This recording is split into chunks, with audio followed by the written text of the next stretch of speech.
Alrighty. Hello, everybody. Welcome. Welcome, welcome. Welcome to our last live stream of 2020. I know it's kind of sad, right? But I actually feel like I've talked to y'all every week this year. I'm going to have to go verify that. But I feel like we've done a stream at least once a week this year. Welcome, everybody. Welcome to the show. I'm going to attempt to be a little bit more casual since this is our last stream of the year. And if you guys haven't noticed, I've started clipping things now, which, where have I been? Wow. So I'm not going to try to make my shows so perfect as we've discussed, because now I can just clip whatever I want out of them and put it out there and it's fine. So going forward, we will have two things to look forward to in 2021. You will still have the full version, full format live streams that some of you all love. And you'll also have a bunch of clips coming your way that some of you all also love.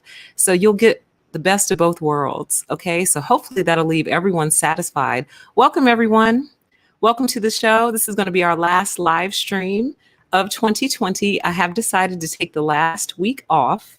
So basically, starting at the end of this stream until the start of the new year, no live streams. I'm going to try to resist the urge to clip videos and actually take a break.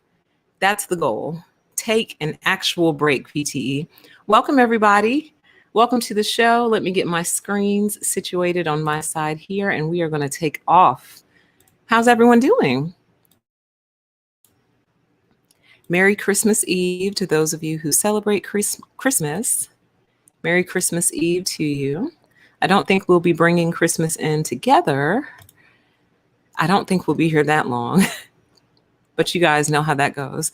Welcome, everyone. Welcome to the show. Today is Thursday, December 24th, 2020, and this is going to be our last live stream for 2020. Kind of sad, but I think we all need just a good solid break, just to kind of digest 2020, take it in, reset our purposes for next year. I'm very, very particular about how I bring my years in, although it doesn't really seem to make a difference in terms of how the year plays out. I still like to at least try. So I will be engaging in my little rituals to bring in 2021. Also, y'all, my birthday is next week. I won't tell you which day, but you guys know that I'm a Capricorn. I was going to say too much just then. You know, I'm a Capricorn. I'm a very strong Capricorn, and my birthday is next week. So that's all I'll say. So send me well wishes and positive vibes all next week, since you don't know exactly which day it is. But do know that my birthday is next week. All right. So I'll be in my little Capricorn fantasy land somewhere. I really like to take good care of myself around my birthday and on my birthday. This year is a little different with COVID, obviously. Like I normally go get my nails done, I go get a massage and all that fun stuff, but not really feeling it with COVID this year. So I'll figure out something else. But yeah, so thank you. Thank you for my happy birthday in advance. I appreciate it. So welcome, everybody. Welcome to the show. How is the sound? I do want to check before I go do a brilliant stream that's loaded with static. So do let me know if the sound is not good at any point, and I'll make adjustments. Thank you. Thank you for the birthday wishes. Thank you. So tonight's live stream. Well, first, before I get started, I do want to do our last and final shout out to our sponsors, our December sponsors. Thank you so much for sponsoring the channel. You all have done so much to help push out information and push this message out to the general public. I was extremely restricted before, and now I'm unlimited in terms of live streaming. So I thank you so much for contributing to that. Those of you who are able, do please help out this organization, Teens to Be Heard. They are based out of Paterson, New Jersey, and they are an organization that encourages teenagers to speak to be heard. So using their voice in a positive way and in an effective way also. Very important for teens, especially in this day and time. If you are able to contribute in any way to this organization, please do so. They do have a Cash App. It's there on your screen. And if you're interested in reaching out to any of the organizers for this organization. Their contact info is there on your screen. You can also find more information in the description box. So thank you so much to my December sponsors. It's been great. Hopefully the word got out. We did a lot of streams this month. Shout out to my upcoming January and February sponsors. If you are interested in sponsoring, March is available.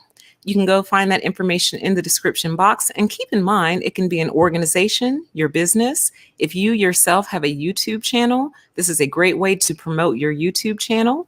If you just want to promote yourself, if you want to put your name and lovely face out there, you can do that too. Or you can also do what my January sponsor has done, which is become a silent partner, okay?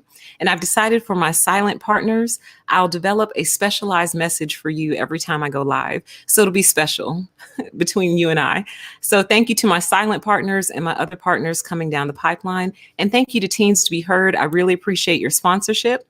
And do check them out and support if you can, guys, okay? So why don't we go ahead and move into our content for the evening? So the title of tonight's show is Men Need Permission to Exist More Than Anyone Else, okay? And I actually almost put this slide behind this one, and I should have, but it's okay. I'll just click backwards. So let's talk about what I mean by the title first before we get into the actual show content. Well, this is part of the show content.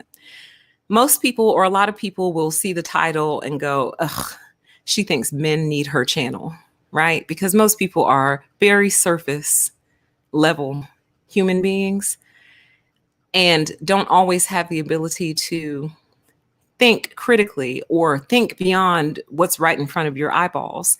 So when I say men need permission to exist more than anything else, and in the title, note the hyphens, they're there for a reason. What I mean is not that they need me. They need permission to exist more than anyone else. So let's take a look at this particular breakdown. Most people, or a lot of people, will read permission to exist and automatically think me and the channel and its contents. And it's actually not what I mean. That first one is the noun version, the thing, okay? Person, place, or thing, okay? The second one, permission to exist, noun, infinitive marker, verb. Yes, I had to look up to. I almost put preposition, but to is not quite a preposition. It is an infinitive marker in this usage, okay? Noun, infinitive marker, verb. Permission to exist, meaning men need the authority to exist. Men need the freedom to exist. Men need the right to exist without interference more than anyone else, okay? So we are going to get into this and what I mean by all of this in this particular live stream. I don't know if we'll be here a long time.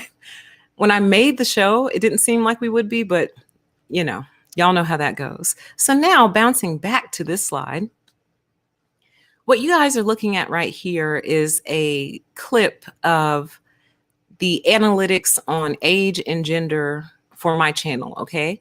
So I put this up here for two reasons. One, I think you all just might be interested, but two, you'll see in that top category there that the majority of the people who watch my channel are female, and then everyone else is male. And unfortunately, YouTube has not updated their, gender categories just yet. So there are no other categories to show. But you do see the bulk of my viewership is female. And then we do have 28% male, which has increased from the beginning. It used to be about 22, then it went to 25, and now it's 28. So slowly but surely, we're attracting the men over here. But what tends to happen when men find my channel is they hear a woman speaking and they automatically think feminist because I'm a woman. So obviously I'm a feminist, right? And then they just click off. Also, a lot of men have a tendency to tune women out. So a lot of the content that's presented on my channel, I would actually say the majority of the content presented on my channel is neutral. It's meant to be neutral because narcissists impact everybody, male, female, and every identification in between. Narcissists impact everyone. So a lot of the videos I do are intended to be neutral. Although as I've done some reflection on the channel, I think I might actually need to make my videos more specific, unfortunately, and I hate that, but I was thinking about it, and it looks like the channels that are the most successful have a target audience. So they're targeting women who are victims of narcissistic mistreatment, or men who've been victims, you see what I mean? Or teenagers or whatever. They have a very specific group. My group has always been everybody, but I don't think trying to appeal to everyone is actually working. So we'll see. We shall see. But the thing about making super targeted content is that eventually you start to repeat yourself. There's only so many things that you can say to like women specifically or men specifically. There's only so much you can say before you start to repeat. However, when your audience is general, that has a lot of application. We're not here to talk about YouTube. I just want to tell you guys that. So anyway, as you can see, the majority of the people who come here are female. This live stream is devoted to the men for several reasons. One, because they think we don't care about them. A lot of them who come through, with the exception of some really ride or die who come through, and I appreciate you guys so much, but a lot of men who pass through automatically make the assumption that I'm talking about them. When I'm talking about narcissists, you guys will be surprised how many men will come through in a video like where I say something like narcissists are like bad drivers, and be like, well, women are bad drivers too. And it's like, I never said they weren't. I said narcissists are bad drivers. Yeah, but women get in accidents all the time, and women this and women that. And I'm like, wow, you actually automatically associate the word narcissist with male. Amazing. That's amazing. So that's one of the purposes of this live stream, to hopefully have them separate the two. Narcissism and malehood aren't one and the same. So the fact that a lot of men will actually come to the channel and it'll be a title like narcissist or responsibility hurts the narcissist's feelings. Yeah, well, women aren't responsible either, and blah, blah, blah. And women are always causing all kinds. And I'm like, where anywhere in this video did I say narcissists are men only? Never did. But a lot of men come through and make that automatic connection, one that I've not made and never have, because they're not synonymous. We know that there's female narcissists, lots of them. Okay. So there's that. But also, so the men think we don't care about them. That's one. Two, they make narcissism and malehood synonymous, and they're not. Three, the third purpose for me doing this video is for them to see how they are impacted by narcissism specifically, and how if they ever find or develop their permission to exist, they will actually grant it naturally to others.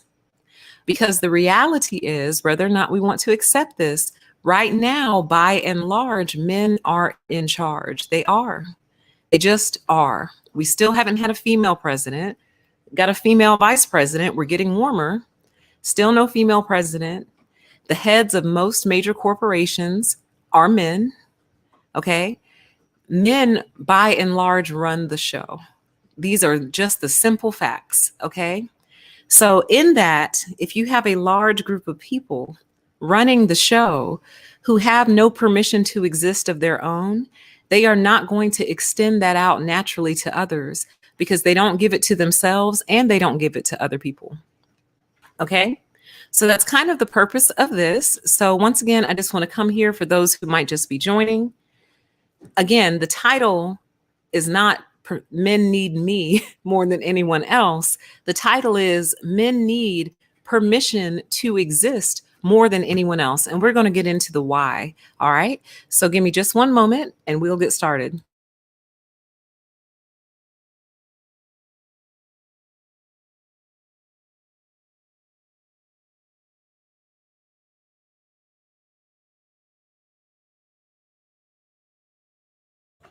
All right, welcome everybody to the show. This is going to be our last live stream of 2020.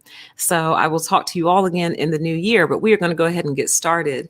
So let's look at the many different ways men either give up or need permission to exist, and what that all means in the grand scheme of things, okay?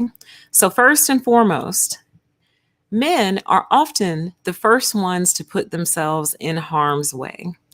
Now, what this naturally produces in terms of things that come to your mind are going to be your more dangerous careers: police officers, firefighters, military, tree trimmers, all of those. And yes, women are in all of those fields and in all of those careers. Yes, they are. But by and large, who makes up the majority? It would definitely be the men, right? If something happens, if someone falls in a well, generally it's going to be a man or a group of men trying to fish this person out, unless there's a woman nearby and no one else is available, right? Men are the first ones to step up to harm often. Okay, hear the words. And this is beautiful because someone has to step up. Yes, someone has to do it. But you would have to ask yourself the question, why are you so willing to be the first one to injure yourself, to hurt yourself? The question becomes, why are you so disposable? Who made you disposable in this way? And why is that okay? Again, our world is filled with lots of different dangers. And if nobody stepped up, because we're all protecting our permission to exist, well, then we'd all succumb to whatever dangers there may be, right? So we need people in our society who are willing to go towards harm and put themselves in harm's way. But do note that often the expectation is that you, the man, do that.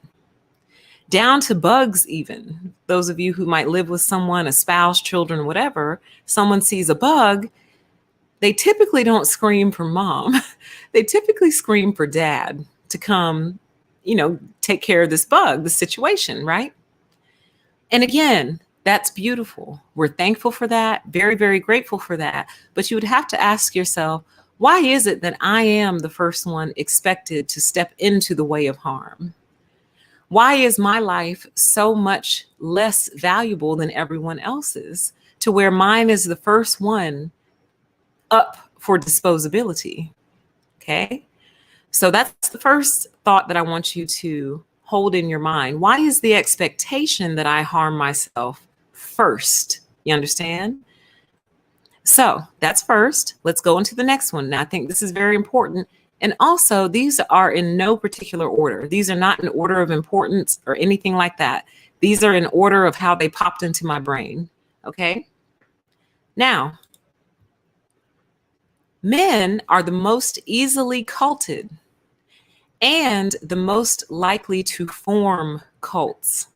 Okay. Now, as a side note, women are the most likely to maintain and uphold the cult, meaning women are the ones working the interior of the cult, keeping everyone in line, kind of serving as the flying monkeys, the super soldiers that report back to the head cult leader, who is typically male. Have we had female cult leaders? Yes, we have. But by and large, cult leaders are male, and many of their followers are typically male also. Why is this? If you all think back or recall the stream that I did with R.E. Dossett, he mentioned this towards the end of the stream. So you may or may not have heard it. And he said it kind of with another point that he was making. So it wasn't the main point. So you might have missed it. But he said that often society is targeting men to indoctrinate and brainwash and cult. And I just thought that was so interesting. I've got to get him back on the show to ask him about that, because he said that society often targets men. And I'm thinking to myself, and not women? Because I'm thinking about the makeup ads, the, body positivity, or, get in shape, diet pills, all the different influences that women face, trying to pressure them to be this particular version of a woman in society, trying to pressure them to become like the ultimate consumer, buy, spend, spend, spend. So when he said it's the men that society targets to basically indoctrinate and brainwash, I really had to think about that for a long time. And I think that I finally understand what he meant, because essentially men really truly are the most easily culted and the most likely to form cults, guys. When you think about it, think about gangs. Gangs are typically male. Yes, we have female gangs. Yes, we have female gang members. But gangs are typically male. That's a cult. A gang is a cult. Okay. Many of these churches are led up by male pastors. That's a cult. It can be a cult. Not every church is a cult. Not every religion is a cult. But what I'm saying is, quite often in these church and religious type atmospheres, they are head up by male leaders. Okay. Oh, I hate to say this because I feel like I'm going to step on some toes, but I have to say it. And I'm really trying to work on just speaking more freely again, because as I review my old content, I'm like, I used to be a lot more free. Then somewhere along the lines, I got jammed up again. So I'm going back to, or I'm trying to work my way back to speaking more freely. Please don't take offense to this, you guys. But in many different ways, the military can be interpreted as a cult. Okay. I'm not trying to disrespect the vets or the veterans, okay, or the people currently in the military. I'm really not. But in many ways, it can be a cult. And if you think back to that stream again, referencing that stream with R.E. Dossett again, he said that the corporate world, corporate America, was really designed for men. Now, I think a lot of people took offense to that, but I don't think they heard it properly. What he was saying was quite literal. It was designed for men. And how do we treat men? Or let me rephrase that. Typically, how do men treat other men? You see? So when we started allowing women into the corporate space, a space that is really designed for men, it's almost like, let me put it to you this way. If I buy, nope. Okay, perfect. If I buy a baby stroller, it is designed for babies, not dogs. Do you understand? Now, yes, you can put your dog in a baby stroller, and your dog might even sit there and let you push it around, but the stroller is really designed for a baby, not dogs. That's what he meant. It was literally designed for men. And how do men typically treat men? Like trash. Men treat other men like garbage. Okay. Men strip everything from environments and give you like the bare minimum, right? So think about when you walk into an environment that's either 100% male driven or like 80 to 90%. I'll give you a perfect example. Every time I go to get my tires swapped out or changed or whatever, it's mostly men working there. And what do you get in the tire shop? It's bland, it's sterile. There's like no decoration. There's no life. There's a water cooler that's questionable. The bathroom is typically not clean. And I'm not ragging on men because listen, women's restrooms are absolutely disgusting. 90% of the time, women's restrooms are disgusting. But what I'm saying is, even in the absence of women, men don't give themselves something nice. Do you understand? So what I'm saying is, men don't naturally give nice things to each other. On a day-to-day and natural basis, men are going to give each other just what you need to survive and dare you to complain otherwise. That's how men treat each other. So going back to the corporate reference, when he said the corporate world was really designed for men, what he meant was the corporate world was never really designed to have empathy. It was never really designed to be a compassionate place. It wasn't designed to be a place where you think about your words, think about your actions towards another person, think about how you treat, different groups of men, for example. So if you're a majority male, if you're in an all-male environment, but you're a majority male, how you treat minority males may not register anywhere in your mind because that's just how you treat men. You treat other men like garbage. So then when you inject women into the equation, you're injecting women into an environment that was actually never designed for them in the first place. Oh, I have to get him back on the show to go deeper into that. It was never designed for us. That's why we run into so many problems at work. This is a male designed environment and men treat each other like garbage. Okay. So when I say, to the point on the screen, they're the most easily culted and most likely to form cults, one of the main things going on in a cult is that you are not to complain about what's going on around you. You are to take what you get, be happy about it, and move on with your life. Carry on. Don't complain. And especially don't let word get up to the cult leader, another man, that some other man lower in the ranks is complaining about his accommodations. But women will come in and be like, oh man, it's filthy in here. We need to clean up. Hey, this is a health hazard. I don't want to get sick. Hey, you have pictures of pinup girls on the wall. That makes me feel a little uncomfortable. I don't want to look at another woman's boobs all day. You see what I mean? So it's like they form the cult naturally because they naturally teach each other not to complain and to accept what's given to you. So in many ways, men train themselves to take and tolerate abuse. Go back to sleep, algorithm. That's the only time I'm going to say it, okay? I'm going to sub that word, the A word, with the word mistreatment, okay? Or misuse. So I'll swap those out interchangeably because the algorithm really hates that word, all right? Men train themselves to take misuse, and they train other men to take misuse as well. So then when you inject women into the equation, women walk in, they see all the misuse and all the mistreatment, and they say something. And then it becomes a huge deal, like, we shouldn't have let these women in here. They're just trying to come in and make it all girly. It's not that women try to make things girly. It's that women have a tendency to bring in the human component. Men are naturally dismissive of their human component. And we'll get into that. All right. So let's move on. Similar to number one, but different. Men are the most accepting of circumstances that endanger them. Okay. So take a look at that. Give me one sec.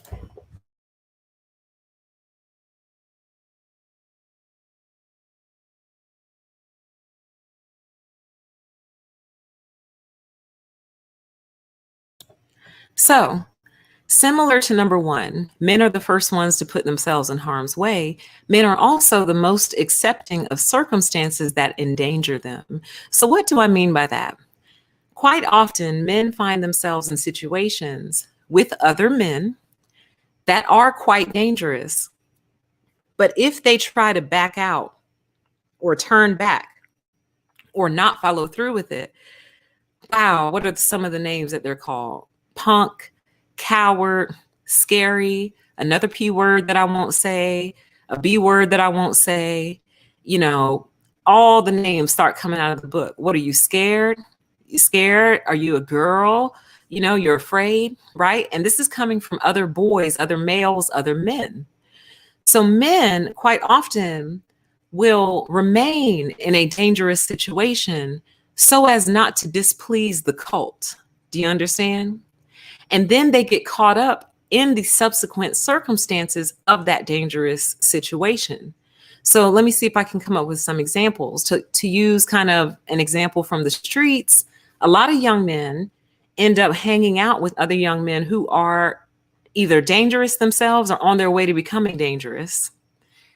And the dangerous one does something with the non-dangerous one, but the non-dangerous one was in the car with him. So he went down with him and had nothing to do with the plan, the execution. He was just there.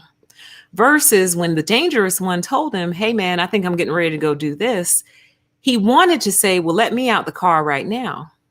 But the dangerous one, and especially if there's more than one, the cult will say, oh, you leaving us? Oh, you not down? You not down with the set? You don't want to hang out with us no more? Oh, you too good for us? Oh, you scared? Oh, you a punk? You see what I mean? So to prove their worthiness and to prove their manliness to other men, they will put themselves in dangerous situations. So many men have been talked into going out on like treacherous type terrain. So like be that a boat. Maybe they took a boat out and the one friend wanted to say, hey man, I heard a storm is coming. Maybe we shouldn't go. But for him to back out now would make him look like the coward, the punk, the girl, right? He can't be the girl. So he's got to go. And before you know it, the boat has capsized in the middle of the storm that he knew was coming. And he's trying to find his way back to shore because he had to prove himself to his cult. Do you see? All right. So let's keep going. Similar thread. Men constantly have to prove themselves to other men. Now, I actually feel sorry for men in this respect. And I'll tell you why. We women don't really have to watch everything we do to protect our femininity. Now, yes, there are some things that some would argue if you do or don't do them, you wouldn't qualify as feminine or qualify as a woman. That's a whole separate live stream. But what I'm saying is, like, I can look at another woman and say, oh my gosh, you are so pretty. And I don't have to follow that up with no homo. I don't have to say no homo, right? But men do. A lot of men do. I don't know how all the different groups say it, but I know that one group in particular will be like, hey man, them some nice shoes. No homo though. Like they have to constantly qualify their manhood all the time. If they see a salmon shirt, they have to think twice as to whether or not they'll wear that salmon colored shirt because salmon is very close to pink. And we don't want anyone to think that he's a girl, right? But who would think that more than anyone else though? Other men. When men are in groups of other men, if he feels emotional or feels like he might be about to cry, he might have to excuse himself or leave or punch a wall or something to prevent those tears from falling in front of other men, not women, other men, right? Go to the gym. You know what I mean? You have to walk with your chest extra perked out so other men know not to mess with you. And on the topic of messing, men constantly have to defend themselves from other men, right? So here's what I mean by this. If I'm walking down the street at 11 o'clock at night and another woman is walking towards me, I don't feel anything other than, well, let me just make sure she has enough space to pass and I have enough space to pass and that's it. You know, we might even look up and be like, hi, hi, hey, oh, hi. We might even look up and speak, you know, but if two men are preparing to pass each other in the night, in my opinion, and I'm not a man, but in my opinion, that's always a dangerous situation, always. Like at all times, that's a dangerous situation or has the potential to be a dangerous situation. So, you know, as a man walking in the middle of the street at night, you're not on guard for women. You're not worried about some woman coming around the corner assaulting you. You're primarily worried about another man coming around the corner assaulting you.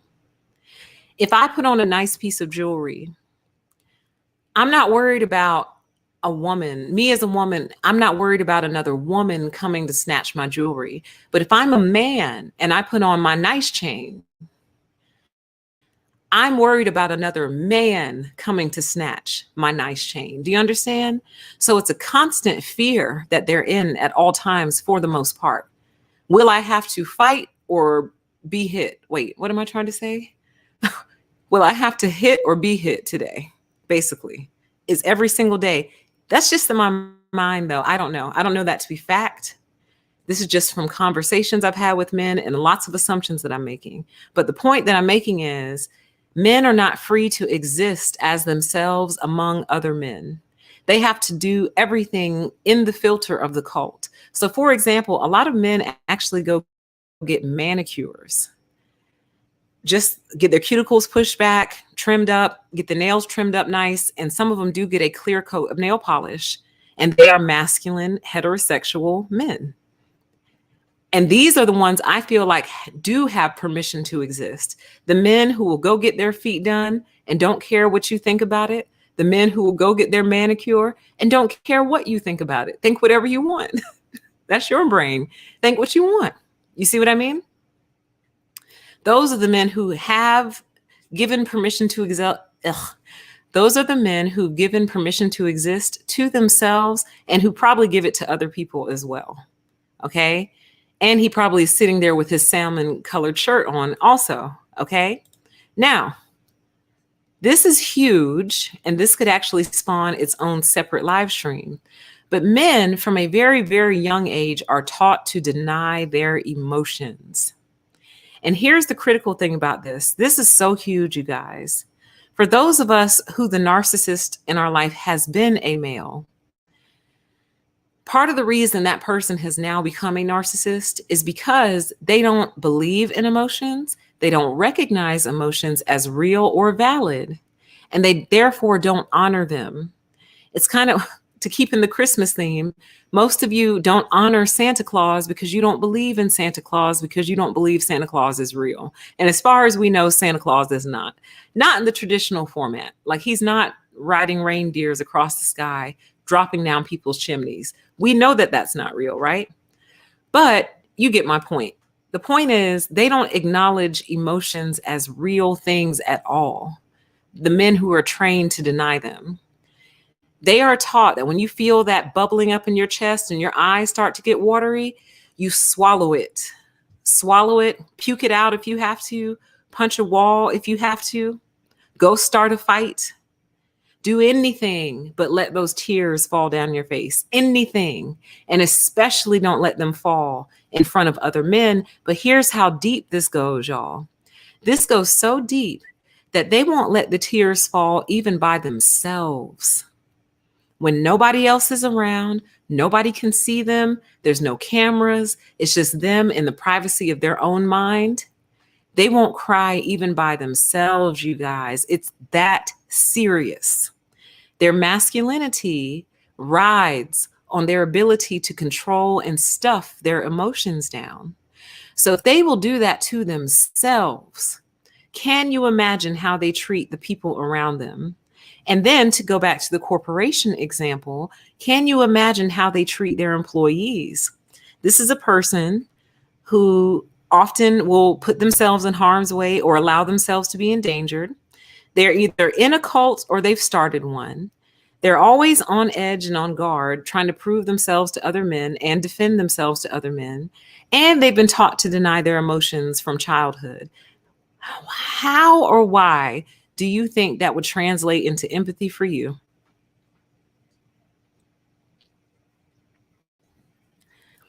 It isn't, it hasn't, and it won't. Because they don't have it for themselves. This is why the title of the stream is Men Need Permission to Exist More Than Anyone Else. Because one of the main reasons is because they are in charge of so many different things. And if we can ever teach them to give permission to exist to themselves, they will naturally give it to other people. But if you've been brought up to be hard and cold and emotionless, you are going to treat everything in life that way.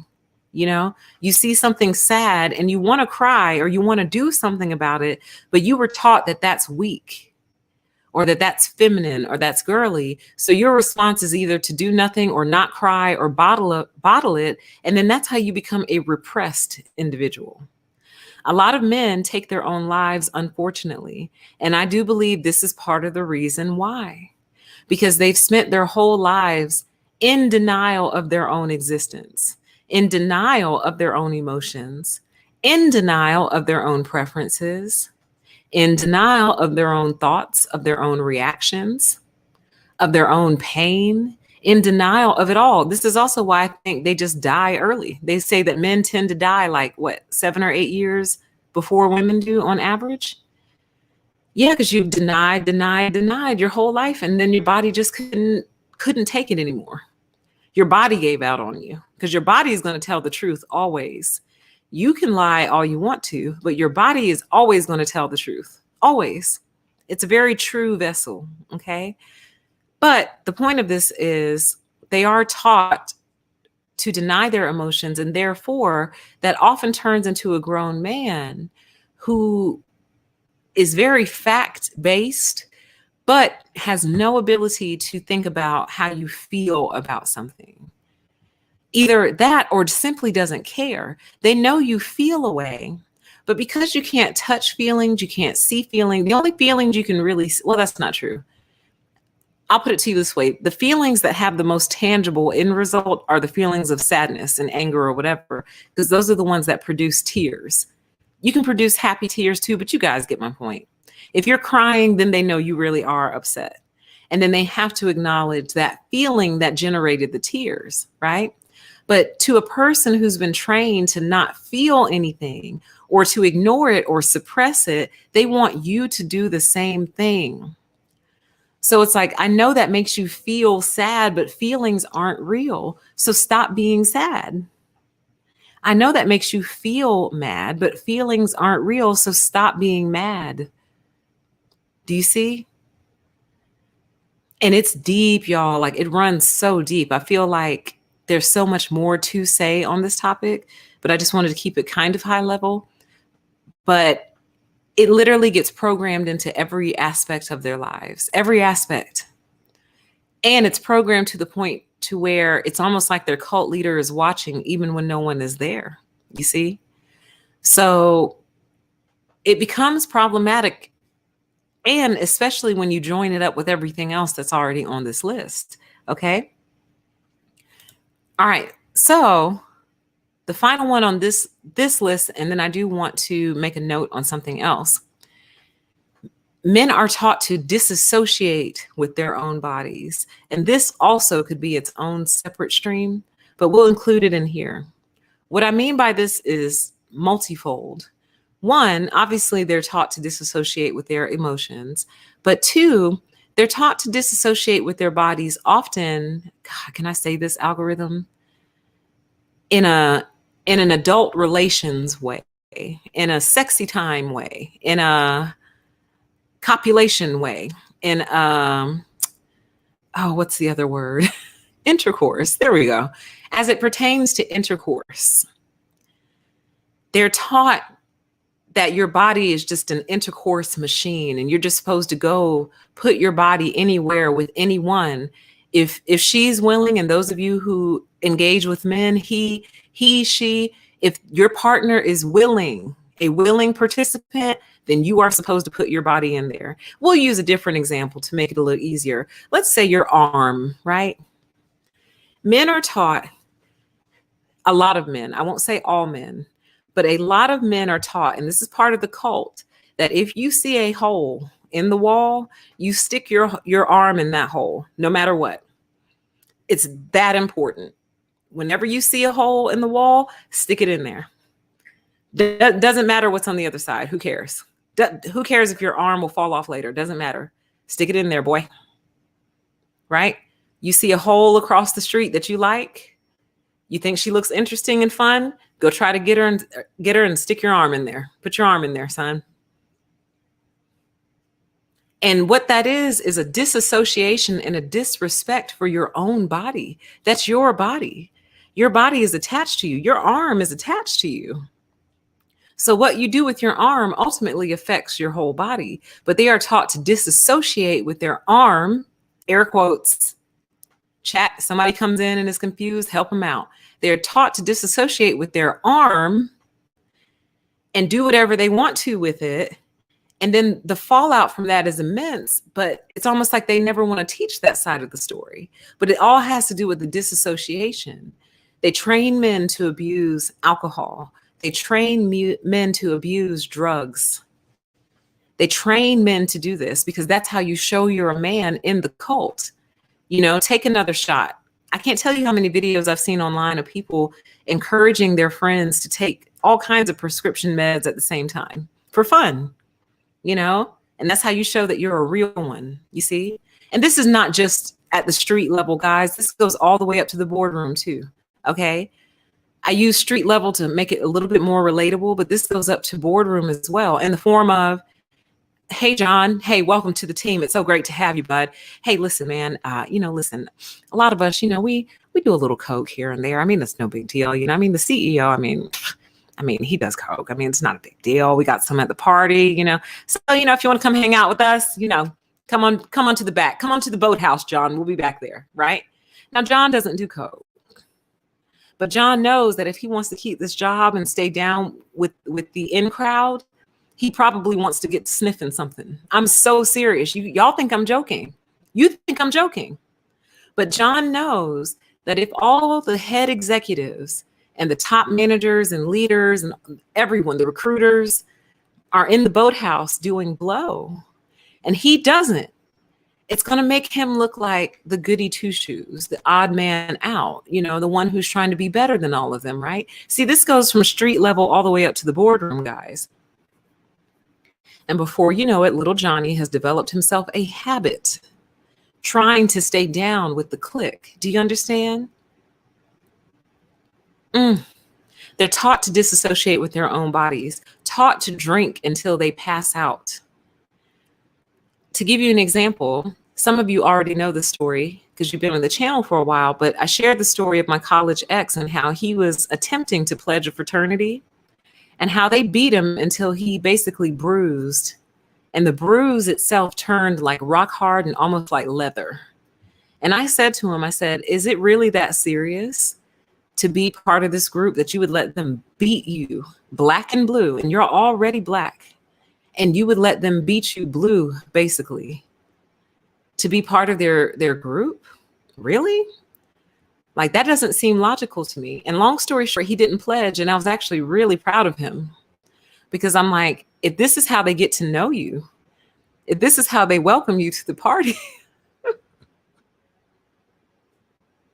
you beat them black and blue, and that's how you get welcomed into the group. Is that really a group you want to be part of? So that's one of the few times in this life I feel like I've actually influenced somebody to make a better decision, and they did.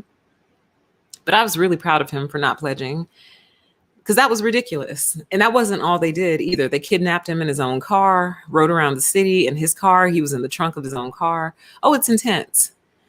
So I was glad I was able to talk him out of that. But my point is, if someone beats you black and blue as part of being there in their organization, that's part of teaching you to disassociate with your own body. Ignore the pain.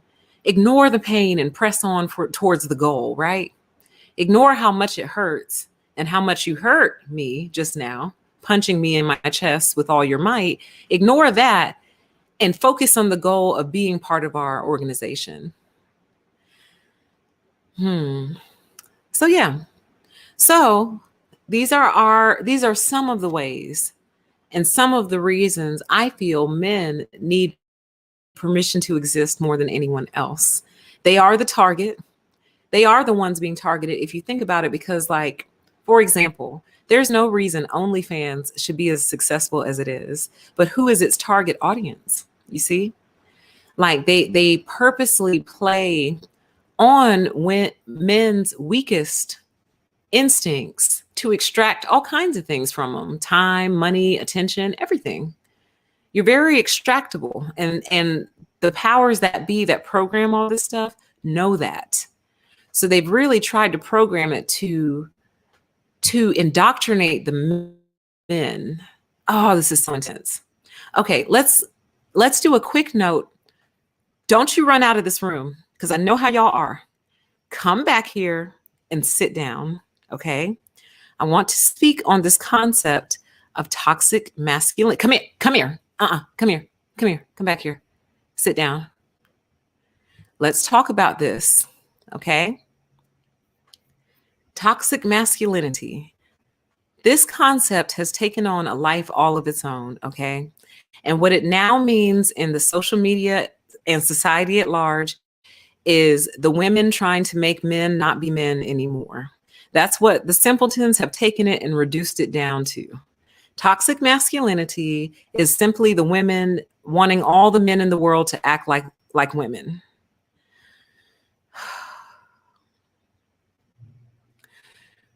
First, I want you all to note the qualifier.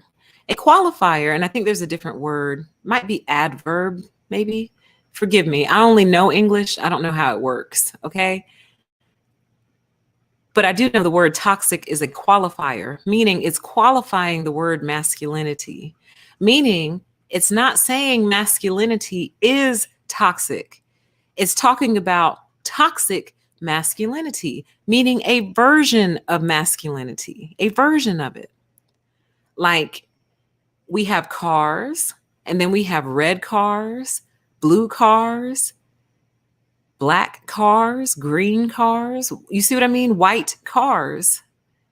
So when we're talking about toxic masculinity, we're talking about this version of it. That's the first thing that I want to clarify. God, nothing drives me crazier than to hear something that's really, the word has been bastardized to mean something else. I mean, the qualifier tells you right there that it's not talking about masculinity. We're talking about toxic masculinity, not masculinity. I want to let you guys know before I make these comments that cis heterosexual women want cis heterosexual males. We do. We want you to be masculine. We do. We want you to be all the man that you are. Trust me. It's the toxic part we don't want. But a lot of people, just like the same people who come to my channel and say, well, women are narcissists too, which tells me that they automatically associate narcissism with men. It's the same thing, the same group who will come through and say, well, you all are just feminists and you just want us to be like you and you just want us to be girls. That's the same group who just attaches it all together, because chances are we're talking about them and they know that. So they're demon hops and they have to go into defense mode. Okay. Toxic masculinity is a brand of masculinity. Just like there's a brand you can be hyper masculine. Did you know that? There's lots of different qualifiers. Okay. So let's talk about the toxic portion of masculinity. Okay. So it says there on your screen, the concept of toxic masculinity is one created and maintained by men, you guys. I know you all think that we've come up with the concept of but toxic masculinity is actually created by you guys and maintained by men. How, PTE? How in the world do men maintain toxic masculinity? Like this. This is how. You're the first ones to put yourselves in harm's way, and you expect the same out of other men. You're the most easily culted and most likely to form cults.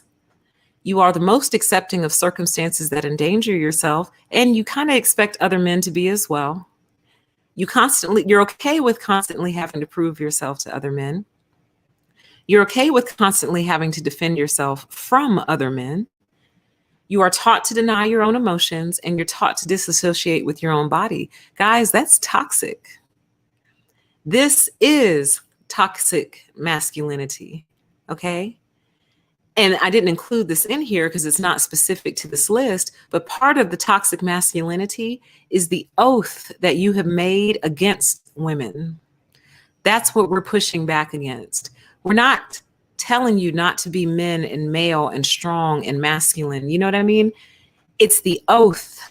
And if you can't understand what I'm saying, OATH, oath, the oath that you've made against women. And part of the way you make that oath against women is by calling men girly when they do what you consider to not be masculine.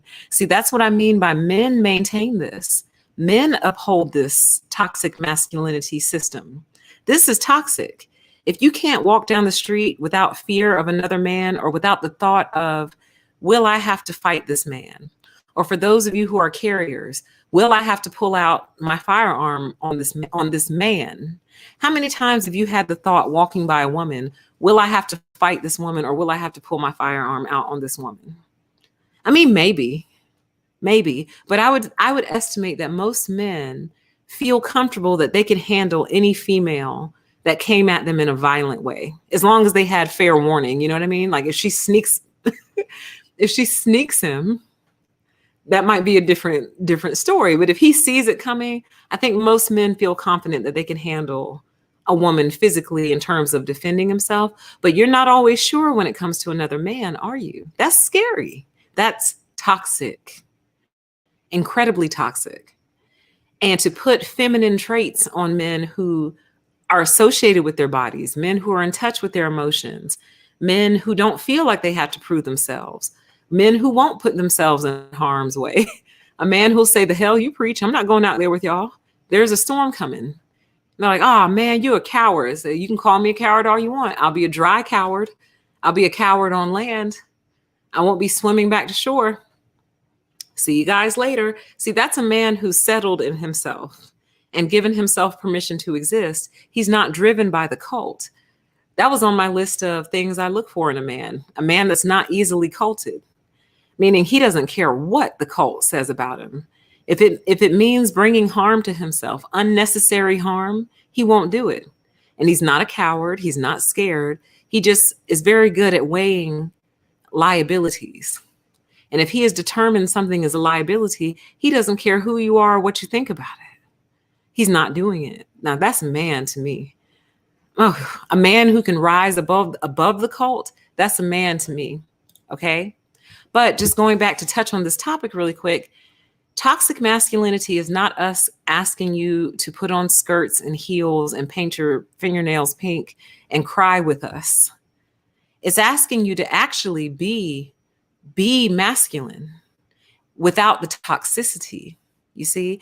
But what has happened is society has raised many men to be masculine and toxic. And they tried to qualify the toxicity as the more toxic you are, the more masculine, therefore, you are. And that is not true. And that's what we're trying to do away with. And that's what we're trying to dispose of, much in the way they claim that there is a toxic femininity, although no one has been able to explain that to me yet.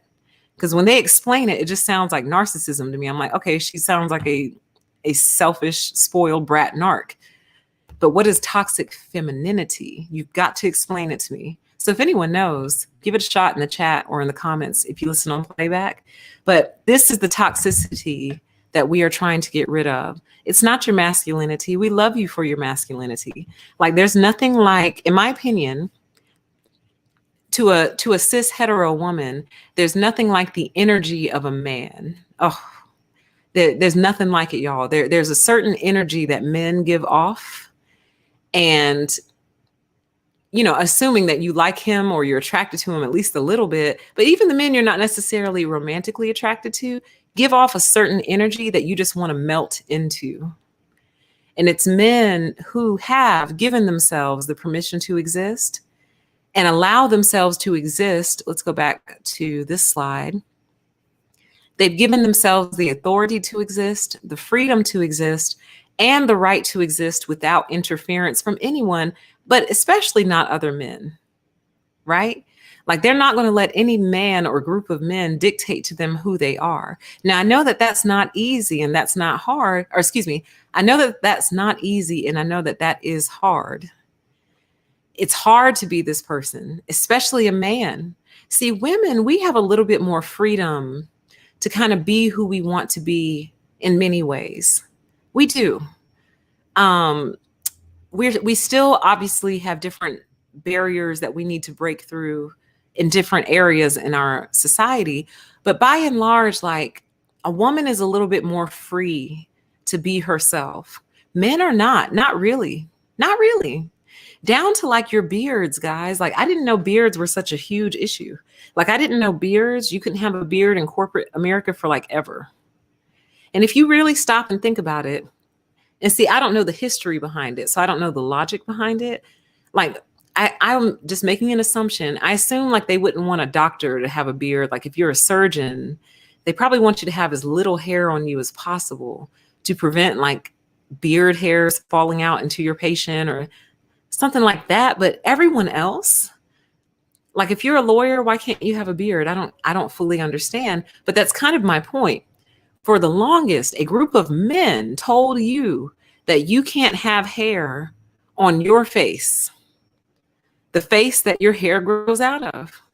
It's literally your hair. That's like telling someone that they can't have eyebrows or telling someone that they can't have eyelashes. Like it's your face and the hair that grows out of your face naturally. So the fact that for years men had to shave that off to be considered professional and to be welcomed into the professional environment, that's madness to me. Like, that's one of the main reasons, like when the recruiters were coming out to the high schools trying to get us to go into the military, I was talking to one day and I was like, okay, that all sounds great. I said, but let's talk about my hair though. I was like, is it true that you really have to keep your hair cut above your shoulders? And they told me yes. And I said, all right, well, I'm out then. Bye. Like, you're not going to dictate to me how long my hair grows. Like, really? Now, I understand the need to look polished, right? Like, there's nothing like a polished army. You want your army to be polished. But the fact that I couldn't just, like, take my hair and maybe tuck it under, bobby pin it, put it in a bun. Like, no, it has to be cropped above your shoulders. And I do think they've changed that rule since then. This was years ago. This is at least, oh my God, almost 20 years ago now. So I do think they've changed that rule. But do you see my point, though? My point is, how are you going to tell me that I can't have something on my body that naturally comes out of it? You see? So obviously that's changed. Beards are welcome in the workplace now, but you guys get my point. For the longest, they loved controlling men, and men were okay with it. And here's how else this has happened in a societal sense. Many men have been indoctrinated to believe that your only purpose in this life is to provide for others. Now, hear me out. Hear me out. If you create responsibility, yes, you are supposed to take care of your responsibility pretty much until the day you die, but that's a different stream. If you create liabilities, really, then yes, you need to take care of your liabilities because you made them, right? But your sole purpose for existence is not to be the siphon for everyone else. This is why I say you need permission to exist more than anyone else. Because your sole purpose in life, for example, men will take a lot of mistreatment on the job because they have a family to provide for. And I understand that, but hear me out. Here's, I guess, what my greatest wish would be. For those of you who haven't started your families yet, get yourself into a position where you don't have to withstand mistreatment on the job in order to support your family. That's madness. Get yourself into a position to where if you start to experience, I have to say it, abuse on the job, you can quickly pivot to something else. Try not to pigeonhole yourself. Many men get pigeonholed. And what I mean by that is you stay in one career for so long, on one job for so long, that that's literally all you can do, at least in the short term. Like, for you to pivot, you would have to go back to school, or you'd have to go to trade school or something to get recertified in something different. So try not to pigeonhole yourself. Keep your options open. Do not trust your employer. Your employer probably loves you because your employer can grind you down to nothingness. And your employer knows that you won't complain, mainly because your employer is part of the cult that has indoctrinated you, the man, into believing that complaining is a feminine trait. And that to complain about your circumstances or complain about your work environment is girly or weak or punk. You're a punk. Oh, you can't take it. Oh, you don't like the sparks flying off the machine into your eyeballs. Oh, what are you, a punk? Look at my eyeballs. I can't even see out of my right eye, son. And you still got both of your good working eyes. What are you complaining about? And it's like, yeah, but I would actually like to be able to see out of both eyes for my whole life, And that's also often the rationale you hear men give other men. Look, you see my hand? I'm missing the end of my pinky finger from that saw. So you took your nail off and now you want a pair of gloves? You kids are so soft. The whole end of my pinky finger is missing, and I kept working that day. I wrapped it up and I kept on working, and I went home. It's like, okay, well, because you know how to mistreat yourself doesn't mean that I have to train myself to mistreat myself. Do you understand? Let's see. What other thoughts? Oh, I wasn't finished with the other one, which was basically society cults you into believing that your sole purpose in life is to be someone's husband and somebody's daddy. And those are very noble causes. Please hear me. I think there's nothing more important than strong families, solid foundation families. Nothing more important if you're going to be making kids, okay? But what I'm trying to tell you is that You don't have to rush into it so quickly. And I feel like this is where a lot of men mess up. And I also feel like this is how a lot of men end up in narcissistic relationships with their wives or with women, because they're such in a rush to fulfill society's expectations of being somebody's husband by a certain age. Now, listen, I'm not encouraging whoredom. Please don't hang up and go, PTE told me to go out here and hoe. That is not what I told you to do. What I told you is to not be in such a rush that you essentially place yourself into a cult of your own creation. Or you quickly join up with another cult so you can provide for the cult of your own creation. Like, chill a little bit is what I'm saying. Find yourself. I don't think a lot of men take the time to really find themselves, meaning discover your preferences, discover what you like and what you don't. Live on your own for a little bit. Live on your own for a year or two. No roommates. For the love of God, no roommates. You have got to know what your baseline is. And if you have roommates, you will never figure out what your baseline is. Even if you have a great roommate, you will never know what your baseline is. You have to know what your baseline is. And then when you feel like you kind of know who you are, at least you have a firm grip on it, you've positioned yourself in such a way to where you won't pigeonhole yourself or become anyone's corporate grindstone, and found someone that you actually love, not someone who you're just marrying because they're there and you feel like you're supposed to do it, then you can move into that next phase. Don't let society rush you. Society is a cult, and it's working hard to cult you up, because think about it. The quicker you start your family, the quicker you become a new set of consumers. So now you're a new family, a new husband and wife. Pretty soon you bring along a baby. Now you're a real family, right? That's going to lead to a house eventually. That house is going to lead to probably a car or two if you didn't have one already. All the baby clothes, baby strollers, baby needs baby. Okay.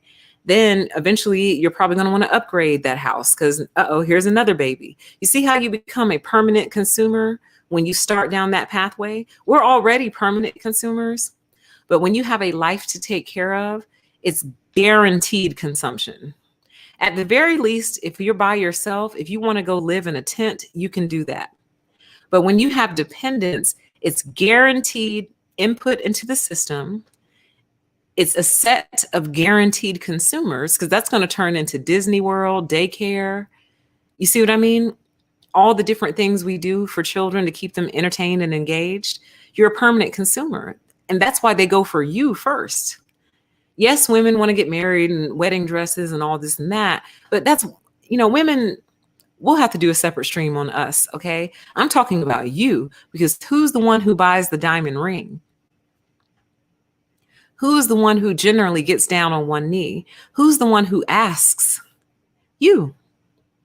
So someone's going to walk away going, PTE told me not to get married and be a hoe. That is not what I told you to do. Not at all. What I told you is many of you need permission to exist because you've entered into environments where essentially you're expected to become a member of the cult, and quickly. And men are more easy to cult than women, in my opinion. Yes, women, obviously, if 2020 taught us nothing else, it taught us that women can be heavily indoctrinated and culted, but men are the ones who don't put up quite as much resistance to it, you see? Because to a man, that's natural. Going along to get along is natural. Going with the crowd, being part of the team, that's natural.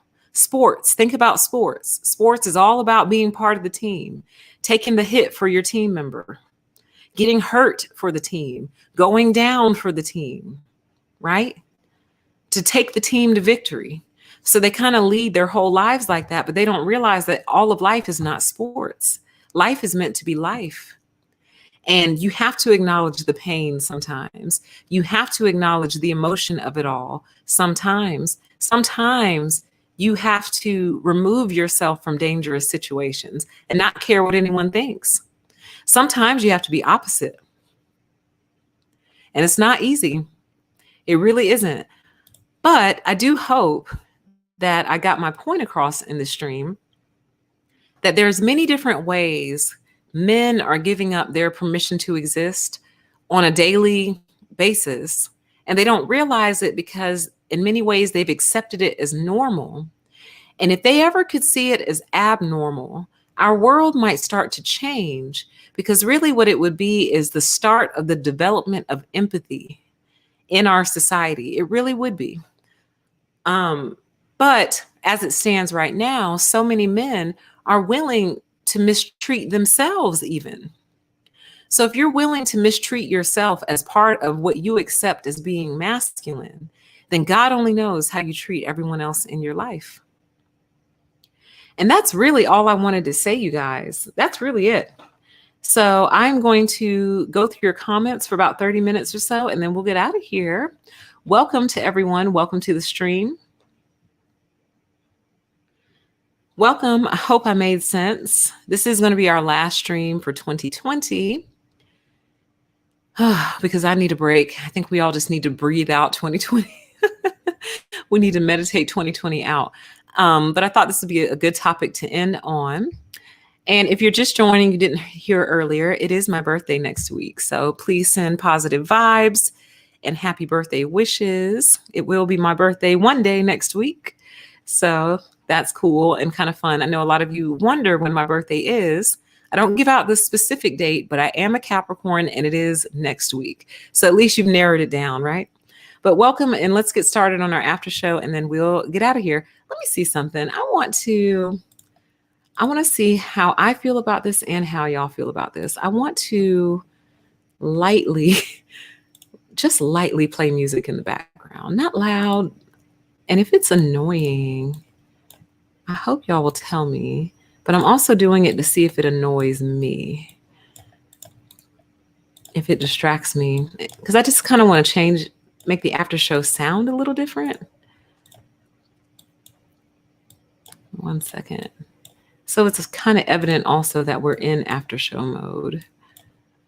All right. Just trying different stuff, trying to switch it up.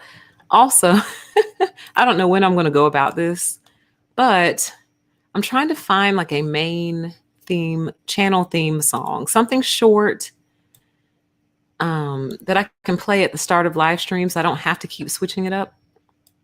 And something that you would like automatically recognize, like, oh, there she is. So you know how some of your favorite YouTubers already have, like, it's their channel from the song they're playing? That's what I want. So whenever I get some like finalists in terms of like final selections, we'll do a little vote. And I want it to be important to you because you're going to be the one who has to hear it at the start of every live stream. So I want it to be something you actually like and not something that makes you want to pull your hair out. So anyway, let me get my little background music going here. All right. So I'm just going to kind of let this play and just see what happens, see how I feel. But we are in after show mode now, guys. One question I do want to ask before I do this is the music louder than me or am I louder than the music? If y'all will just let me know, and then we'll get started. But welcome, everybody. Merry Christmas Eve. To those of you who celebrate Christmas, I'm happy for you. All right. It shouldn't be louder than me because it's behind me. So I'm just going to go and hope for the best. All right. Before we start, though, I do want to ask what you guys think of the clips. I know some of you have seen some of the clips coming out. I do plan on doing that in 2021. Can't believe I hadn't done that sooner. Don't know what I was thinking.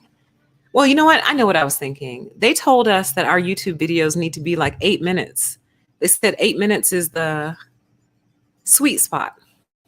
So I've been trying to make my YouTube videos like at least 8 minutes, but then, oh, you don't hear it at all. Oh, interesting.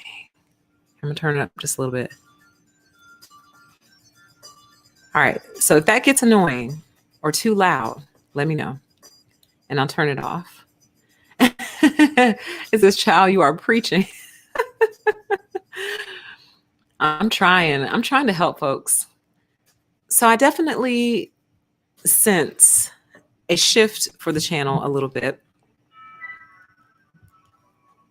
I don't think I can do the music. I can't focus. Dang, that sucks. Yeah, I don't think I can do it because I can't think. That's so pitiful.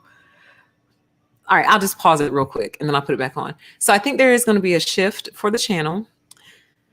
I want to go a little bit more social, you guys. And I know that I've spent some time on social issues and we bring them up here and there all the time. But the primary focus has been narcissism on this channel. And that will never change. But in many ways, you guys, I feel like I purged my soul. And I actually think I told you guys this like a year or two ago. I said, I will probably purge my soul in about 2 years. I will feel adequately purged. And honestly, y'all, my soul is starting to feel purged regarding narcissism, meaning I feel like I've made all my major points already. I think I have like 30 or 40, maybe 50 major points. And I think I've made them all. And so now it's kind of gotten into illustration mode. Like now I'm just illustrating this point. So here's a point I've made. Now I'm illustrating it. Here's a point, illustrating it. So with that said, for me, my natural leaning now is more towards, I want to start tackling more social issues. The issue is my audience, overall, you guys don't really like that. You don't. You guys don't really particularly care for it. It's not your cup of tea. And that's fair because this is really a narcissism focused channel. But it's hard for me to really separate the societal issues out. So I did create a second channel, y'all. I did create a channel called Political PTE. You can subscribe if you want to. There's hardly anything over there. What I've started doing is moving my political videos over there, because my intent was to put all my political videos on Political PTE and then start broadcasting the social issues, the political issues and things like that from that channel. But then there's a part of me that just feels like that doesn't make sense. It just doesn't make sense to split them up like that. You know, and then there's another part of me, it's like, wow, so you're not allowed to just discuss social issues on your own channel? Really? Like, they're so sensitive that you have to create a whole separate channel just so you can be free? So I'm feeling weird about it. That's why I'm like, y'all can subscribe if you want to. I'm still not sure if I'm actually going to take off with Political PTE. I might, because part of what I want to do with that channel is like when I see an article, I just want to hop on and do a quick coverage of it. And that, I feel like that wouldn't match Permission to Exist, because it's really not a political channel. God, it's so hard, y'all. It is hard to really develop a strong brand identity. You see what I mean?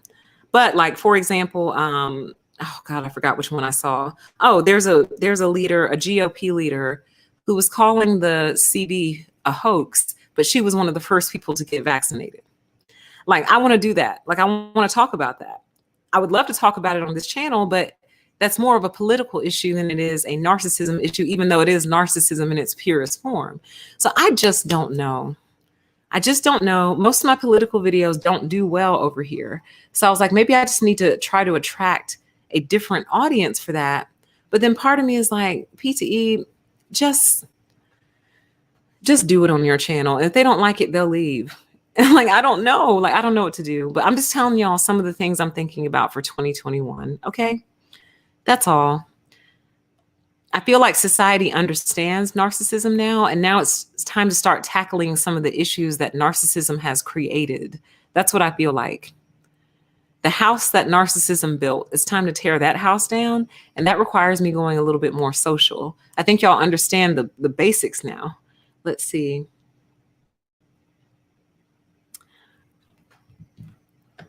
Yeah, here we go. So it says the whole women and children first gallant thing harmed men in that way. Absolutely. Like, it's kind of messed up. It's sweet. Like, it's sweet, you know, like, okay, save the youth and save the women, because at least at minimum, worst case scenario, a woman can continue on the species, right? But that's got to make a man feel some kind of way, like, dang, well, because I'm a man, like, I get to die today. So I hope men start to see how other men have made them incredibly disposable by this, like you said, the gallantry and the, ladies first, women and children first. That's very gentlemanly and very respectful. But again, why do you have to be on the bottom all the time, though? Really think about that. Like, who decided that you don't matter quite as much? Who decided that? Okay. It says, or outbursts of rage and violence. I have brothers. I've seen it. Yeah, a lot of that comes from that repression, that repressed emotions, repressed conversation, repressed reactions. And by the way, do you guys remember when we were attempting to do Hoarders? And we kind of pulled it off, but not really. But we were looking at the mom and how she I can't remember exactly what she did, but it was the guy who was standing there. No. It was the host who got into the face of that young boy. Do you remember that? And how upset that made me? Because little boys like that turn into these individuals who go to schools and do really, really bad things. Because every time they try to speak, there's somebody coming up in their face. And it is 10 times worse. Well, I don't know if it's worse or better. Probably worse when it's a woman, because see, at least when a man is in your face and you're a man, that could come to blows. You know what I mean? Like, hey, bro, you need to back out of my face, and if not, there's going to be consequences. Versus a woman, if a man says to a woman, you need to back out of my face, so there's going to be consequences, quite often society will look at him like he's, like a horrible person. But we should be able to tell the difference between a man who has the right to protect his personal space and his boundaries and a man who just likes to hit on women on a regular basis. Like, that's just what you like to do. You look for any reason, any excuse, because it actually makes you feel big. We're not talking about them. We're talking about a human who feels their personal space is being violated, who has the right to protect it. Now, when he's protecting it with another man, we see that as okay. But when he's protecting it from a woman, we see that as not okay. So it comes out in many ways. Let's see.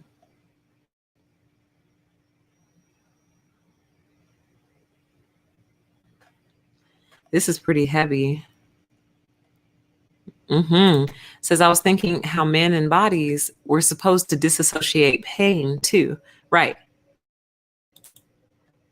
Like, suck it up, chin up, chest out, shake it off. Right. And sports does that too. And speaking of sports, just to kind of speak on that really quick, in recent years, what is it called, you guys? Is it CTP? Chronic something? It has something to do with the brain. Let me just look it up. Why don't we just try to be thorough? What is it? CTP brain injury? What is it called?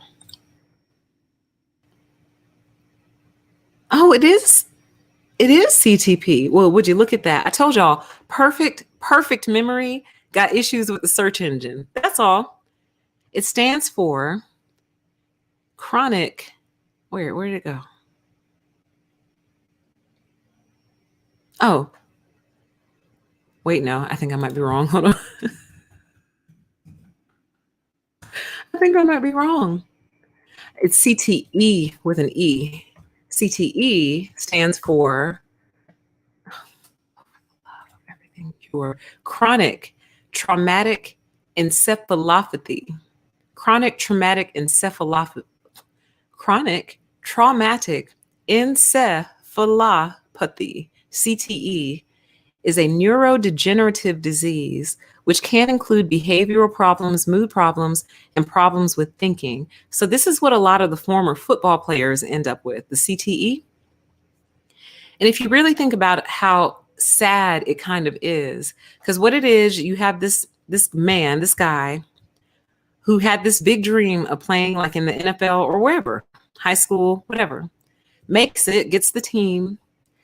And in order to stay on that team and to keep that paycheck coming in, takes hit after hit after hit after hit after hit, and literally abuses his body down to the point where when he gets older, almost nothing works. But one of the main things, and boxers get this too, one of the main things that they suffer from is the CTE, which is basically a brain injury that develops over time.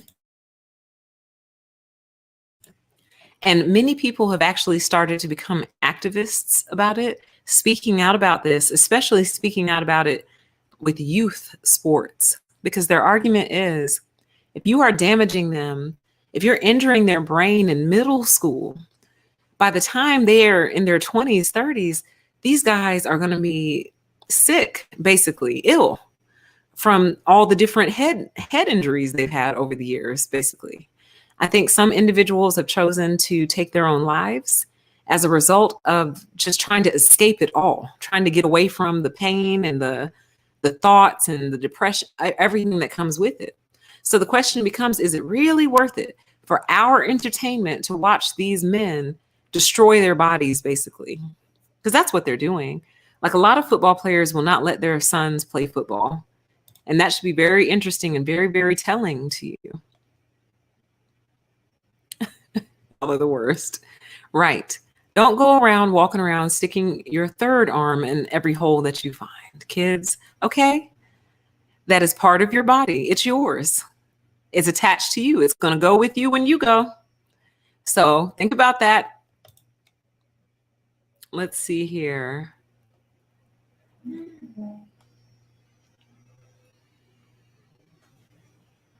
Let's see here. Lots of pressure to drink, especially like in colleges, frats, but not, you don't have to be a frat boy to develop or to be pressured to drink a lot as a man. It just is. It's like a rite of passage almost. You know what I mean? See, it says I didn't want to be drink buddies with the boss and I lost a position for it. Exactly. Like, and that's part of that culting type behavior. So if the boss has culting style behaviors, imagine how that boss trickles that out throughout the organization. You see?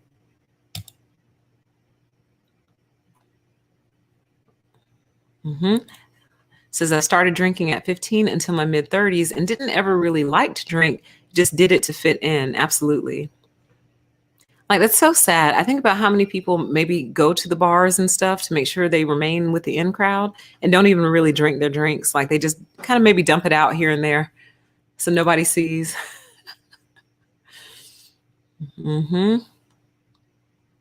Unnecessary roughness, right? Rough housing. You know what I mean? Like, God, I feel sorry for little boys. I'm happy I'm not a parent, y'all. I am, because I feel like I'm too sensitive. Like, I would be way too sensitive about my girl and I would be way too sensitive about my boy. And my fear would be that I wouldn't know how to, well, hopefully his dad would be there. I mean, gosh, hopefully the baby's daddy is around, right? But my concern is, like, I wouldn't want to overdo it either. Like, no, you sit here and you cry until you have all your emotions on the table, son. You cry. Like, don't want to overdo it. Definitely don't want to underdo it. Like, hey, suck it up. Shake it off. Walk it off. Don't want to underdo it. Don't want to overdo it. I feel like I wouldn't know the right balance because I care so much. You know what I mean? And I think a tough thing for me as a parent would be allowing my children to fight their own battles. So, like, for example, like if I'm just looking out the window and I see my kid like playing with another kid, like my son, and I see another little boy push him down to the ground. See, I don't know that I can control Mama Bear. I don't know that I can stand at the window and say, let me see how my son handles this. Let me see how he handles himself before I go out there and interject. You see what I mean? So I don't know, but that's what unnecessary roughness makes me think about. Like, would I be able to stand back and let him be a little boy and handle his fights, even though somebody just put their hands on him first? You see what I mean? Like, that's tough. That's a tough balance, man. I ain't right. That's why I don't have them. I admire those of you who are parents who have enough trust to let go, but also enough presence to still parent. You know what I mean? You don't just cut them loose with no guidance. Let's see. Absolutely. I won't say the word I'll say prawn. Prawn is used to target men, thus destroying the family. Absolutely.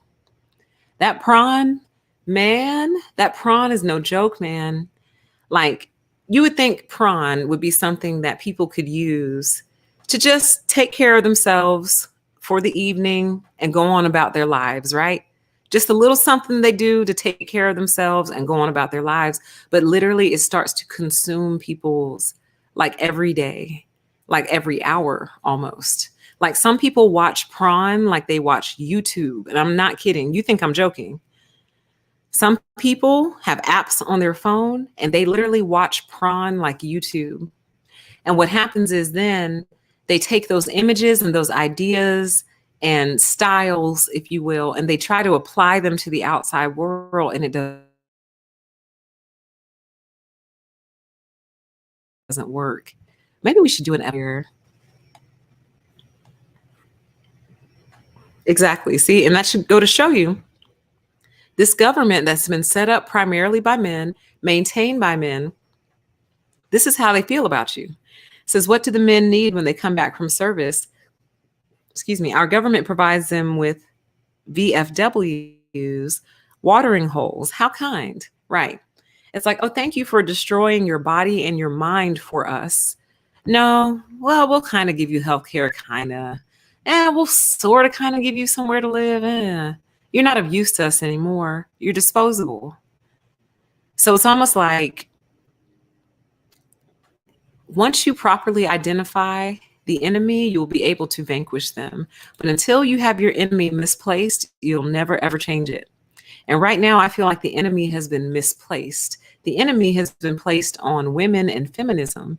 And I'm telling you, we're not the enemy. We're not the ones who send you overseas to get your bodies and minds destroyed and then bring you back home and give you nothing, give you dust to eat, but tell you thank you for your service. That's not us. That's other men doing that to you.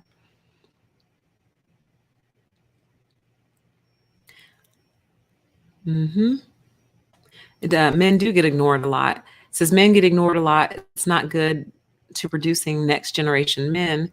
We're labeled badly. I might do a series for y'all, but I don't know if y'all come. I don't know. Let's see.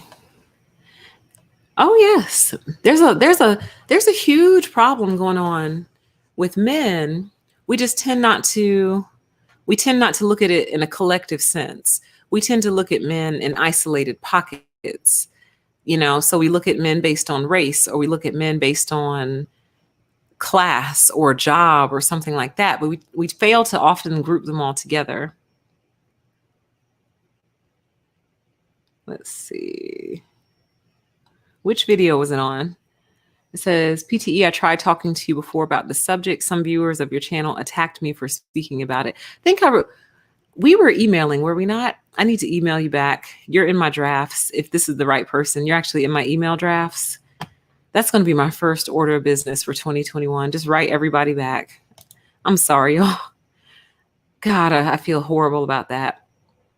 It just takes so much time. Let's see here.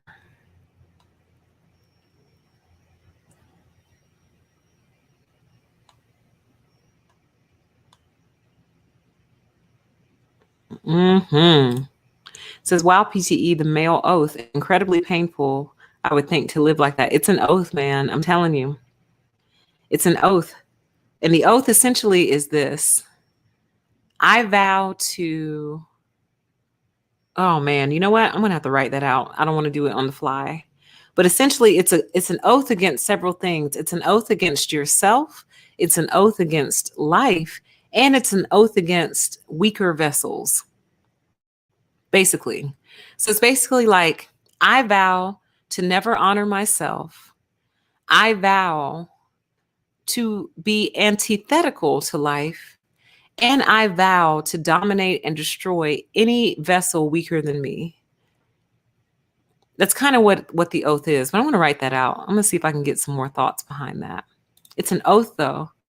Like, women, we don't have an oath against men. I promise y'all. Like, I don't know what you guys think we talk about in our private time, but we are not Confederate against you guys. We're really not. But I feel like a lot of men have gone Confederate against women.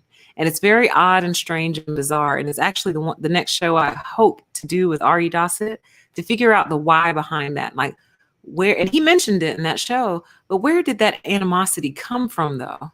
Where did the absolute abject hatred come from? Like I remember the little, what was it called? The No Girls Allowed Boys Club. What was it called? The Very Bad Boys Club from Little Rascals. What was it called? So like I remember all that stuff, but I thought that was like play. Like, okay, this is how men and women razz each other. Like, okay, men are from Mars, women are from Venus. Ha ha. Like this is the very good No Girls Allowed club or whatever. Like stay out. You know what I mean? But I always thought it was playful fun. And I always thought that we actually liked each other underneath it all. But what I am discovering is an actual hatred. And it's frightening because it's like, so you hate me because I'm a woman, not because of anything I've done, but because I'm actually a woman. That's kind of scary. Let's see.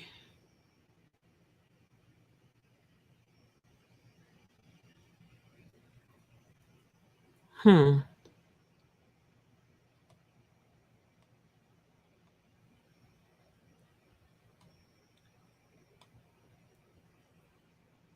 just reading y'all's comments. Oh, let me put my music back on. There we go. For the little quiet times.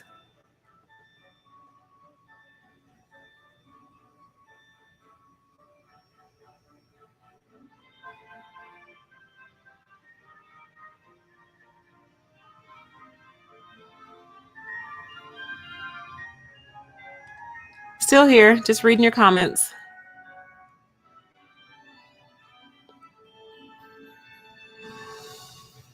Thank you. Says PTE, toxic masculinity, very well described and explained. Thanks. My goal is to clarify. Trust me, the cis hetero women, we still love men, guys. Still do. As a matter of fact, nope, got to pause this music. As a matter of fact, like, this is going to come out wrong, but I'm working freely. You come to discover, for those who are heterosexual females, you come to discover just how hetero you are when dealing with a man who actually acts like a woman. Because then you're like, oh my God, you act like a woman. And I'm not a lesbian. I'm actually straight. And that's why I can't deal with you. Because dealing with you, this man in front of me, acting so feminine, and I'm not trying to put a negative connotation on feminine. What I'm saying is you're acting too much like what I'm not naturally attracted to. And so I would actually much prefer you to act like the opposite. I would prefer you to act like what I'm naturally attracted to, but right now you're acting like a woman. I'm not attracted to women. I'm attracted to men. So I say all that to say that you really discover your sexuality when dealing with the opposite of what it's supposed to be. Does that make sense? It's kind of like a cat that acts like a dog. It's like, I thought you were a cat, but you're clearly a dog. Let me just move on before it all goes out the window.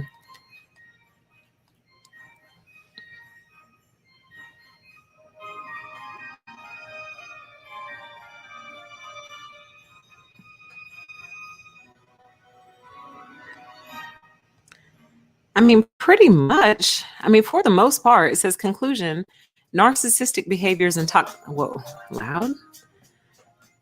narcissistic behaviors and toxic masculinity are one and the same thing. Exactly. Now, someone's going to pop in late and say, oh, see, told you. They said all men are narcissists. To clarify, we are talking about a specific brand of masculinity, and that brand is the toxic brand. And the toxic brand matches narcissism to a T, which is often why when people come to the channel on some random video, like words don't work with narcissists, they'll say, yeah, but women are narcs too. And it's like, darling, I didn't say words don't work with male narcissists. I say words don't work with narcissists, but so many people put them in the same boat. And this is probably why. The behaviors are very, very identical.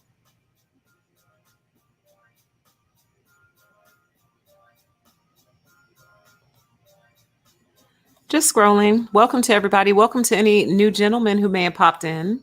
You should hang around. My channel is all about narcissism and its impacts in our society. And hopefully you learn tonight that narcissism and maleness are not one and the same. But a lot of people try to make them ride together, and it makes you ask the question, why?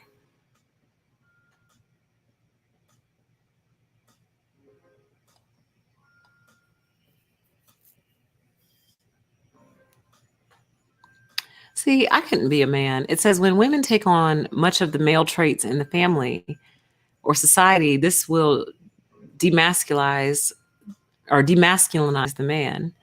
See, a lot of, oh God, how do I say this? A lot of men are dating absolute brats. And I don't know that you all see it that way. I find it interesting. Most of the women that y'all marry and date, I would either have dumped her within the first week or two of knowing her, or divorced her within a year or two of being married to her. A lot of y'all are married to very rude, bratty women. And I would venture to say a lot of you are married to absolute narcs. But see, maybe I do need to do the reverse of this stream, because see, a lot of people now have associated quote unquote femininity with a certain sassiness, right? She's outspoken, right? And there's nothing wrong with being sassy and outspoken. There's a lot wrong with being rude. And a lot of you allow yourselves to be, oh my God, how do you say that correctly? A lot of you allow the women in your lives to be incredibly rude to you. You allow them to be rude to you. Nasty. I wouldn't tolerate that. And see, you don't have to get aggressive or mean or anything. You say, Sheila, what you said just then was incredibly rude and nasty and disrespectful. I don't speak to you that way, and I don't expect you to speak to me that way. And if she continues on, that's when you're supposed to end that relationship, guys.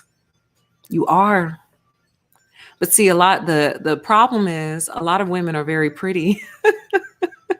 They're pretty. They smell good, right? There's a lot of other things y'all like. So you don't care that she demeans you and degrades you because she's so beautiful. You got to have more self-respect than that. You got to have more dignity than that. I wouldn't take it. So you got one more time to speak to me like that. And if you feel like I'm the type of person you can talk to that way, you're going to be talking to yourself. Y'all got to learn how to deal with these chicks, man. I think I do need to do my man series, my series on men. Because a scary woman is frightening. There's almost nothing scarier. But frightening doesn't give her the right to be rude and disrespectful. But a lot of y'all take it, though.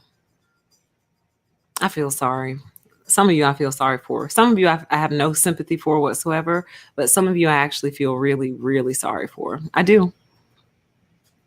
Because it's not so much that your masculinity has been stripped from you. It's that your life force has been stripped from you. Thank you. It's exciting. I almost forgot, actually.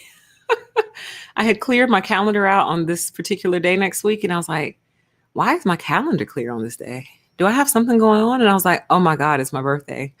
That's why I cleared it. Does that mean I'm getting older, starting to forget my own birthday? That's sad. That's actually kind of sad. Ooh, this is an interesting comment. It says logic is better than empathy. Care to expound, darling? But see, empathy is logical, though. Like, empathy to me is nothing more than the natural conclusion that the facts lead you to. Like, this happened and this happened, so that probably makes them feel like this. Or this happened and that would probably make me feel like that. So empathy to me is the end result of logic. What do you think? Thank you. Birthday turn up. One day I'll come on my actual birthday and we'll hang out and have fun. I'm trying not to make myself too specific here. Let's see, for my super sleuths out there. Oh, absolutely. 100% says this is also why they get sucked into the whole red pill MGTOW thing. Absolutely. 100%. Now I've said the magic word. That should come get them crawling out of their holes. Come in here. You need this.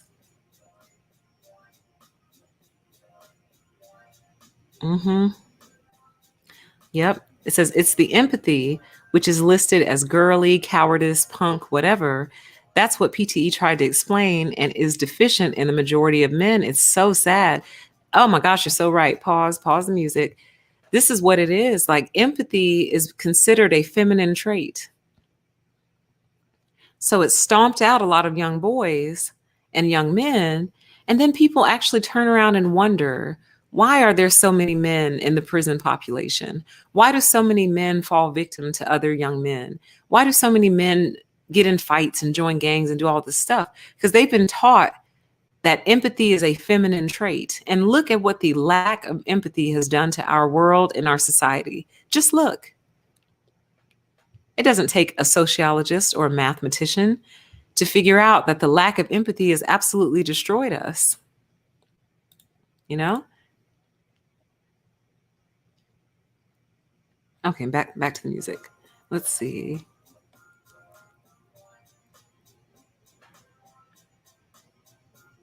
Thank you. Yes, do catch the upload. And the live chat will load. Sometimes it loads immediately and other times it's 5 hours later. So if it loads after midnight, Merry Christmas. Uh-oh.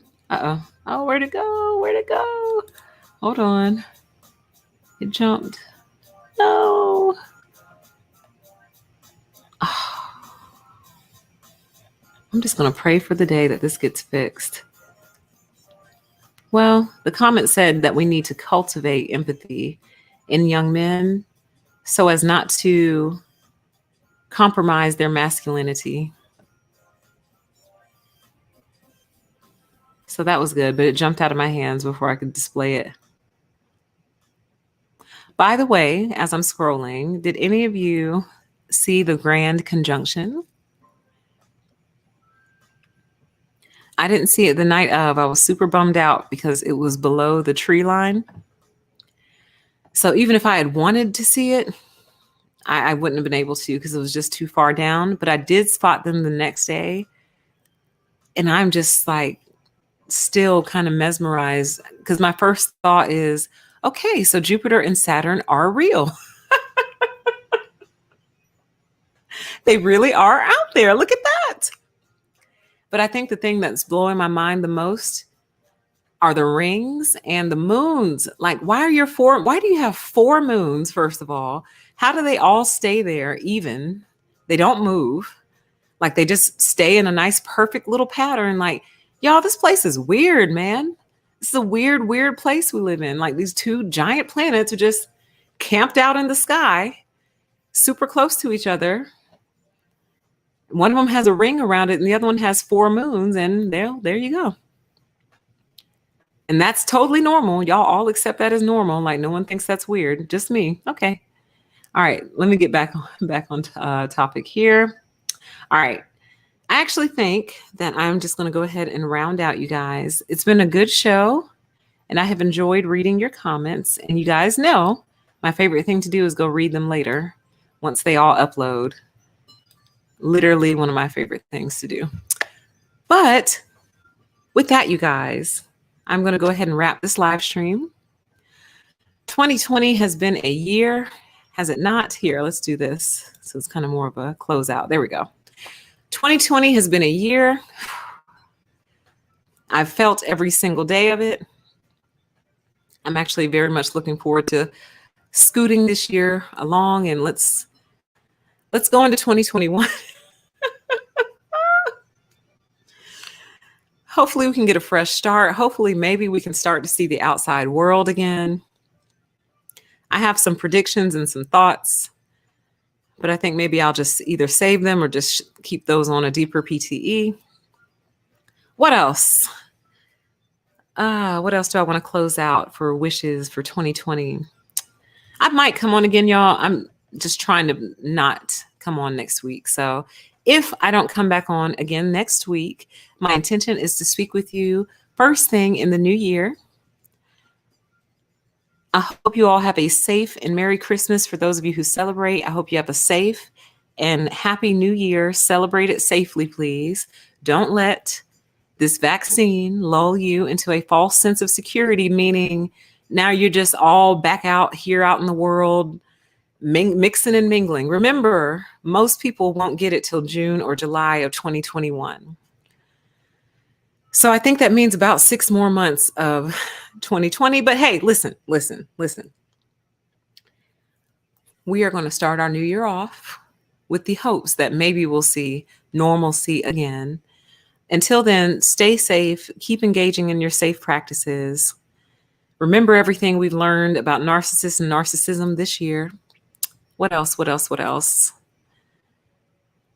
I think that's pretty much everything, y'all. I'm going to actually really attempt to go dark as of Sunday. So you'll see me active tomorrow, Friday, and Saturday the 26th. And then I'm literally going to try to not do anything until probably that following Sunday, which is the 3rd. Like I'm going to try to take a whole week off. Don't know if I can do it, but I am going to try. I think it's good. We must remember to take breaks. Okay. And then a lot of inspiration happens in breaks too. So anyway, you guys, I've enjoyed you all. I enjoyed you this year. I look forward to next year. Check out the content. I might put out a few clips next week. I'm going to try not to, but I might. So you might hear from me still. But anyway, Merry Christmas to you all. I love you all so much. I appreciate your support and your engagement and your enthusiasm. And we will talk again at the turn of the new year. And if anyone gets any superpowers, email me and let me know. And with that, you guys, we'll talk again soon. And we'll just play ourselves out. Bye.